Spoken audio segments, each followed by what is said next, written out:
Hey guys, my name is Simpzy and welcome back to episode 17 of my Western Roman Empire campaign for Total War Attila. Holy shit guys, I'm back. It's been a while. As you guys all well know, my SSD broke for my brand new computer, but now it's fixed and it's all up and running. So we're back to regular uploads. I hope that you can tell by the tone of my voice. I'm so excited to record more content for you guys. It's been a long time. So, let's talk about uploads now, shall we? So, every single day I'll be uploading one episode of the Western Roman Empire campaign and one episode of the Danes campaign.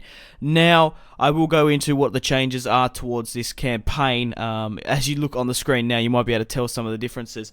Okay, let's talk about the Huns. Now, guys, when my computer crashed, I lost all the saves.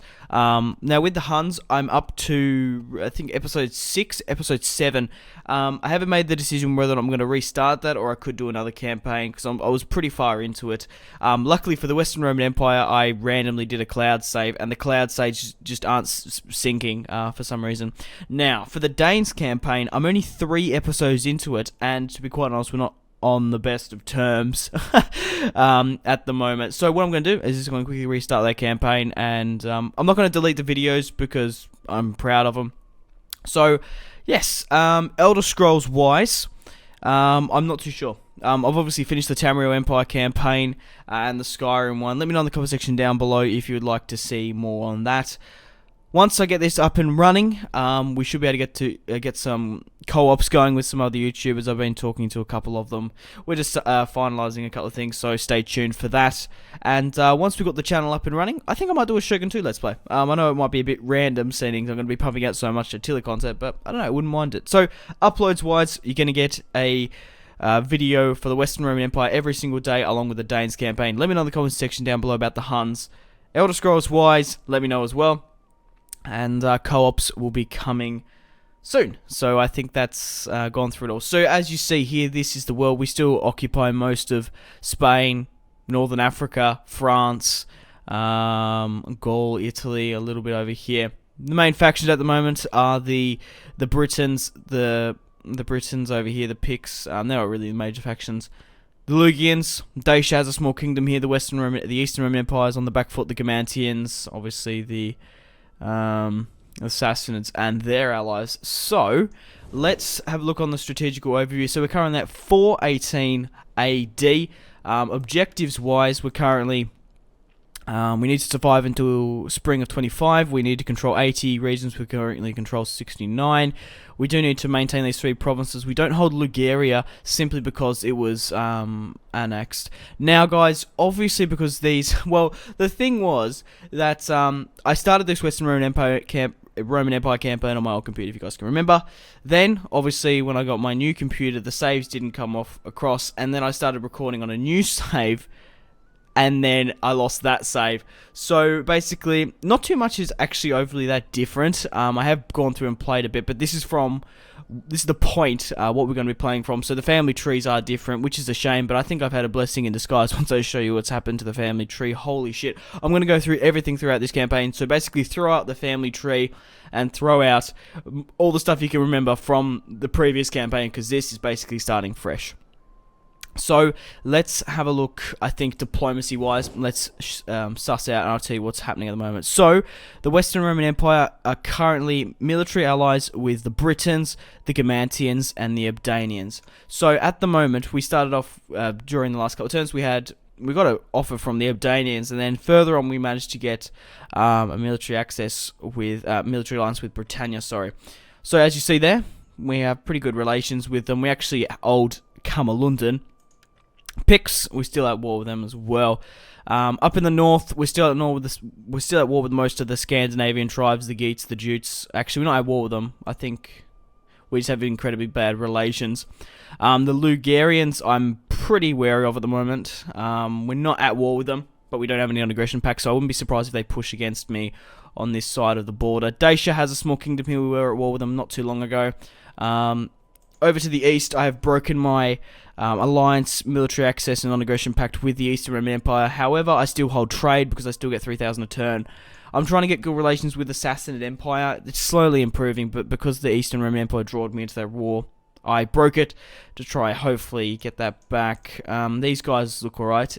Axiom, They hold most of Egypt here. Now, with the Gamantians, these were the first faction I had a military alliance with, so that's kind of the same as in the previous parts. At the moment, however, it is degrading quite heavily.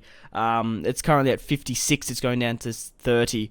I will go through my military, I forgot to set the timer, god damn it, I will go through it, it's not like it's going to matter. Yeah, I will go through my military and what's what. So, we have I have a feeling that they're going to attack us, and if they do, they have Carthage, and most of this part of northern Africa. Enemies-wise, we're at war with mostly the Sassanids and their vassals. That's what's taking out the majority. I know we are at war with the Geats, the Jutes, the Gepids, and the Picts.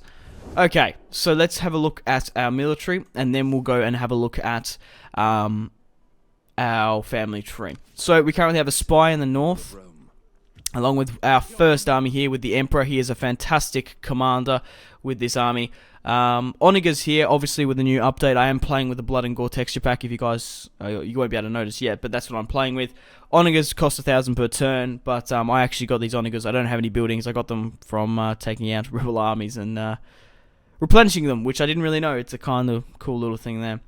Okay, let's have a look where. So we've got Sextus Perennius. Now, I had him kind of in the middle, protecting this part of the, this northern part of the realm, but I'm having him double time down to Africa, just in case the Gamantians do declare war on me, because we're going to have to take Carthage, and yeah, it'd be a really big problem pushing up through southern Italy.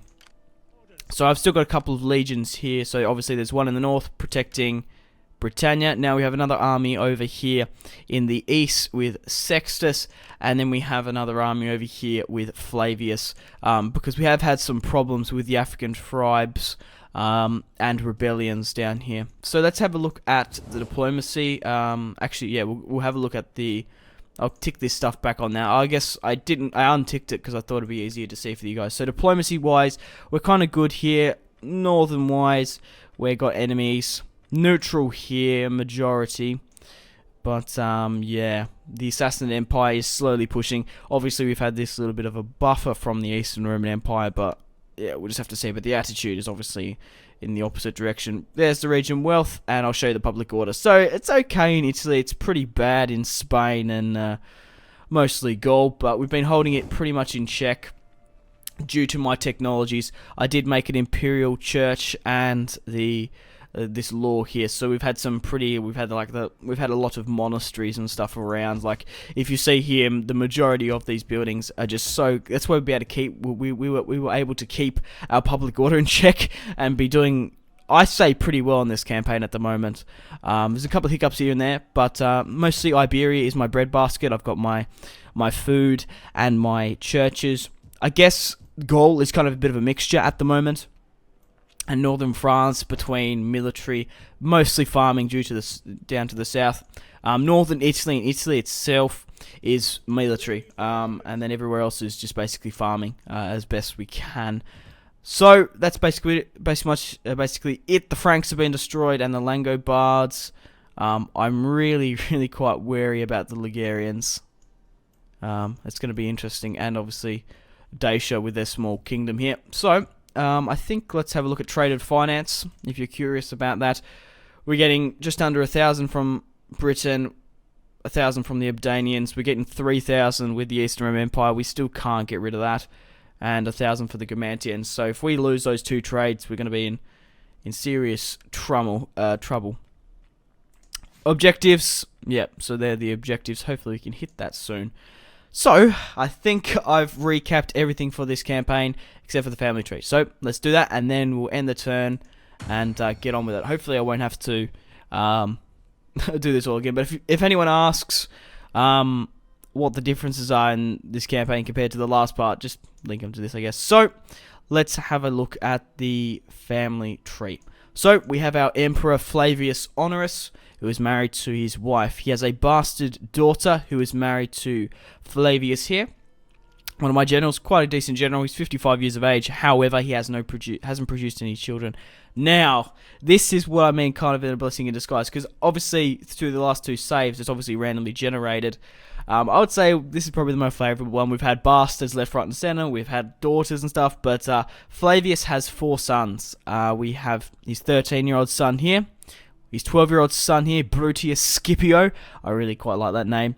His 10-year-old son and his 9-year-old son. So he has 4 sons. So I think maybe during the end of the campaign, we can give all these sons like a lordship. I think it'd be really cool if we can still hold our land. Say, obviously, his son's going to inherit the throne in Rome, lead in Rome, but be like the overlord. Kind of like Game of Thrones. Be the overlord over Rome. His other son can be the lord of Spain and Northern Africa.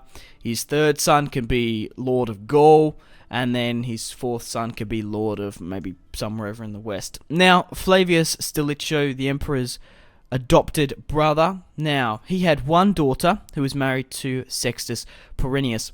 Now, he does have a bastard son who is 17 years of age. He did have a legitimate daughter who died, which is unfortunate. So I might actually, if I hide that, I guess I could hide her. There's no point of really seeing her because she's dead. Now, Sextus Perennius has 3 children with Flavius Stilicho's daughter. He has a 12-year-old daughter, a 10-year-old daughter, and a son. Now, I don't know who inherits the throne here.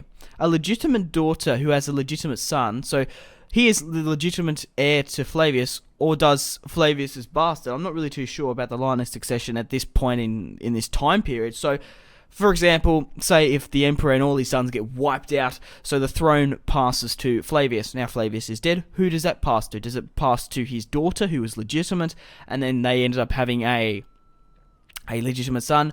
Or would you kind of role play it and be like, well, if it's his bastard son and it's his only son, wouldn't you just legitimize him? So yeah. But we'll find out soon what type of man he's going to be. He's currently 17 years of age. However, he doesn't turn until 20. We can't have any political actions.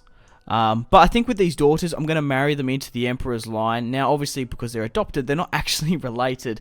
They obviously are adopted siblings. But because he's such a fantastic commander, hopefully the bloodline can go through them. And obviously, the better the generals, the children get better traits and whatnot. Because he was absolutely superb, Flavius. I think I've recapped everything for you guys. So, let's have a look at the Treasury. So we have 120. I've basically done this term. We're getting 1,500 this term. We have 629 food. We have small generals here, just being able to recruit. Recruitment-wise, we can't really get anything at the moment. Right. Okay, so we're going... What are we going with at the moment? I was basically... Because I don't really want to go into more civic. We've done a fair bit, and we spent a fair amount into, like, the monasteries and stuff. I would like to go for the federate... Yeah, the forces here, because it unlocks quite a lot. However, we still need to unlock this. We need 10,000, which we don't really have. So I'm thinking, what does this do? Minus upkeep. Or minus recruitment costs, sorry. Maybe we're better off just going into construction and stuff. Oh, no, I was already doing that. +3 wealth from commercial buildings. That would probably help, just in case, just until we save up enough money. So, I've quickly recapped it. We still have a couple of rebels in our lands here that we have to deal with. So, I might go deal with that now once these units have been recruited. I guess I could send this army to go and deal with this Hispania army that's popped up. But we're doing quite well, I believe, in this campaign at the moment.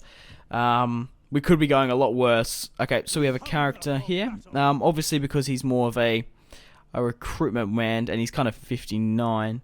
He's also got some pretty bad traits, so we're going to put it into public order and authority. We'll put it basically both into public order. That's probably a good idea. So, let's end the turn. I need to have a drink. I haven't done a big recording session in quite a while.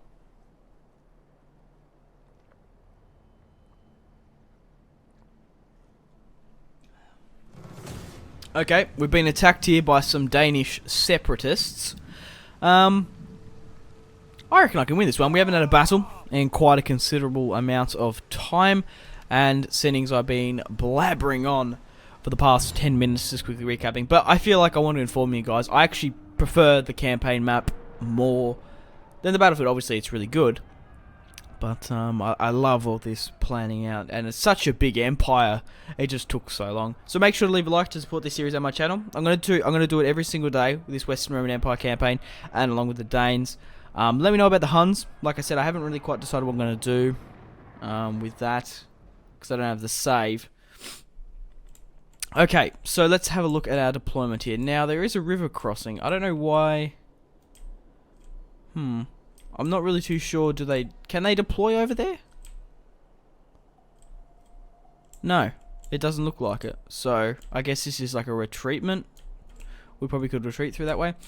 Okay, let's have a look at our deployment now, shall we? So we actually can install a barricade there, which we will. I think that's probably the best thing for us. We have cavalry. They have cavalry, so they'll probably run us down. So I don't really want to be sending them out there just yet. So we're going to put 2 units. Oh, we're going to put my 2 units here. I think it's probably best for us. We'll keep these guys on this side. Can they jump? No, I don't think they can even get over there. Right, so we'll put the spearmen on this side just in here. And we'll keep these medium equites here just in case. Well, I might hold them here so they can flank to either side. He's the general unit, so I've changed my mind. I didn't realise that. So we're going to put these guys here. I just need to figure out where's the brunt of the force going to go, because we just need to hold off as best we can. Archers can go this side here. Cavalry can just sit here. Okay, spearmen, we're going to get them to hold the main line here. Just basically sit there for morale support, I think is probably the best thing for us. What's the camera on? Is it on? Yeah, it's on standard. Just felt a little bit weird. I haven't played Total War in so long. Well, especially Attila. But obviously with my brand new PC, everything should just look absolutely fantastic. I'm uploading in 1080p. Not uploading 60 frames per second, as I did mention last time. It would take me 800 minutes to upload a video instead of like an hour, 100 and so minutes. I think that's how long it takes. Right, let's start speeding this up. Are you sure they don't? Am I sure they don't deploy over there? Okay, let's have a look actually now. I might move this unit up, and then hopefully the tower can use a fair bit of it. He looks like a cool Roman. I wonder if we can see the general. But we're going to give these bastards a run for our money. So it looks like they're putting their war dogs on this side. My towers should be able to rinse a fair few of their dogs before they even hit us. I find it quite weird that these are Danish separatists as well. Wouldn't you think if the Danish faction had been destroyed, which I'm quite positive it is, wouldn't you think they would just recognise them as Danish instead of making the distinction? Okay, we're going to go with... I think I'm going to go with whistling shot, because flaming shot isn't really going to help us that much, because we don't really want to burn down our own settlement, and then not really have that. I guess armor piercing would help, wouldn't it? Yeah, I'm going to get, because even though they don't have that, like they're not that heavily armored, I wouldn't think. We're just going to hold here. Nordic Mountain Riders. It looks like they're going head on into my units here. Okay, what we're going to do is we're going to flank around here. Actually, I might even be able to wait if these pikemen engage me. Well, I'm going to charge them because they are hitting me with cavalry. Archers are aiming down in there. Should be rinsing them. Right, my cavalry are in a flanking position now. We're going to hit these skirmishers from behind once they rally up. Yeah, get in there and start pushing them back. Yep, charge. Man, I should be absolutely rinsing these guys. Come on, double time it. Watch out for these pikemen here. 122 before the initial charge of the cavalry. Okay. Now there's a lot less. Do we have any... Oh, I accidentally put him in a group. Do we have any abilities in my general? No, defensive test tutor. So they're on the back foot already. They're routing. We're actually getting into contact here. I'm going to try hit their general unit. I might mix it up and use some flaming shots. Maybe might reduce some morale or something. Right, we're going to pivot around here again. And just to get away from those Nordic pikemen. The thing is, their Nordic pikemen are aiming in the other direction. Maybe we could go with a steady shot and hit them from behind. We might actually be able to get some alright maneuvers on them. Aim! Fire! Okay, how are we doing here against the brunt of them? Okay, their Nordic warband has engaged me. I'm going to try to get behind them again. Because that cavalry unit's been dusted. Okay, so they're not going to flank me around here now. I'm going to pivot and move those units. Now, I want them to go around the other side. That's how I want to do it. Let's just hope their pikemen don't double back around. We are barely holding them here. Hopefully we can hold them off.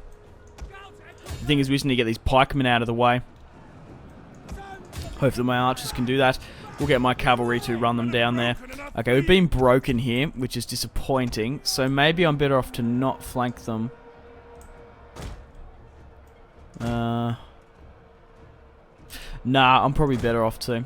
We can flank them around. Come on, because we need to get rid of this pike unit.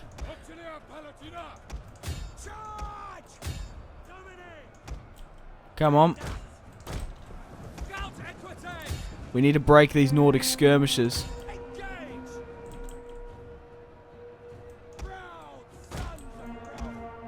Come on, you lot, double time it. Come on, can we break them? Don't aim for them, aim for the... Oh, fuck, they've come over here now. Okay, we're gonna have to get out of there. It's gonna get way too hot otherwise. Hoping we can be able to win this battle. But I guess we'll soon find out. I think let's just start speeding it up. It's turning into a little bit of a grind fest at the moment. Well, they had a pretty favourable position and now they're just routing. No, don't go into the pikemen. The men are running! Stand and fight, damn you! If we can break them, we can get around.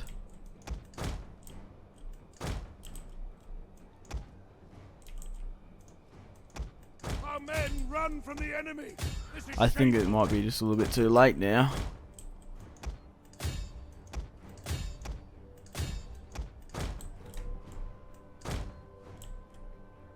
The men are running! Stand and fight, damn you! Just get the cavalry to rally up on this side.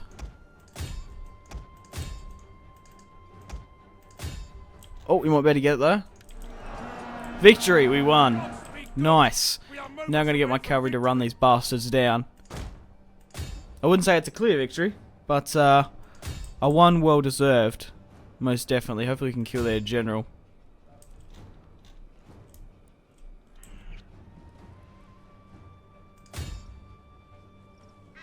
Really quite happy with that result. Now my cavalry can quickly run them down. Ooh, friendly fire. 29 in that unit. 6 in that. Well, at least we get to hold on to this settlement for another day. And let's end the battle there. Decent victory. Okay, we deployed 704. They lost 425. Sorry, we lost 425. Balder deployed 990 and lost the battle. So we won another battle against the Danish separatists. So what I'm going to do now is I'm going to take on warriors, see if anything happens at the end turn phase, and if not, I'll end the episode here.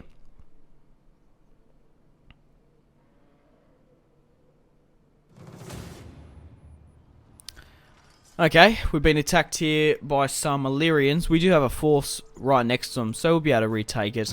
But basically, that's what this campaign is trying to defend as much as possible. I get besieged about 3-4 times per end turn phase by rebels and whatnot. And if I played every single one of them, obviously I'll be here all day. So we have a couple of civil wars that have cropped up. Faction destroyed. Faction encountered Illyria. So we're going to be able to take my settlement back pretty quick fast because of my army here, which is just sitting here. So we'll quickly retake it. We'll auto-resolve that one. Seeing we've already played a battle. Occupy. Okay, faction destroyed Illyria. And now let's just quickly repair.